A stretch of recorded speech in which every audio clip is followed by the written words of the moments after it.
Hello' everyone, আজি মোৰ আছে 3টা বস্তু অৰ্ডাৰ। নিমকি অৰ্ডাৰ, নানখেতা অৰ্ডাৰ আৰু লগতে মোৰ জিৰা বিস্কুটৰ অৰ্ডাৰ। আৰু এইফালে এতিয়া মই নিমকিখিনি ভাজি মেলি ৰেডি কৰি ল'লোঁ। তাৰপিছত এতিয়া মই ৰেডি কৰিব লৈছোঁ নানখেতাকেইটা। আৰু ৰ'দ দেখিছে নহয়, পূৰা খিৰিকীয়েদি ৰ'দ পৰিছে। মানে মোক ৰ'দে বহুত ভাল পায় জানেনে, ভিতৰতো ৰ'দ সোমাই মোৰ গাত পৰি থাকে।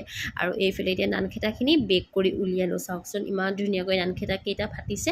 কাষ্টমাৰে বহুত ভাল পায়, সেইটো কাৰণে ভালো লাগিছে। আৰু মোৰ কেক এটা অৰ্ডাৰ আছে ন, সেইটো ক'বলৈ নহ'লে কেকটো মই দি দিলোঁ, মানে 4টা বস্তু। তাৰপিছত এতিয়া মোৰ জিৰা বিস্কুটৰ কমপ্লিট হৈ গ'ল অৰ্ডাৰ। তাৰপৰা এইফালে এতিয়া আহি গ'লোঁ এখন মেখেলা চিলাবলৈ। এখন মেখেলাৰ চিলনি বোলে 50 টকা।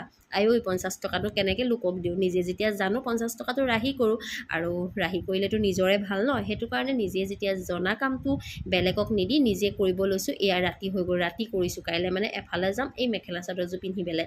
তাৰপৰা এইফালে এতিয়া মোৰ পেকেটিং কৰি ৰেডি হৈ গ'ল। চাওকচোন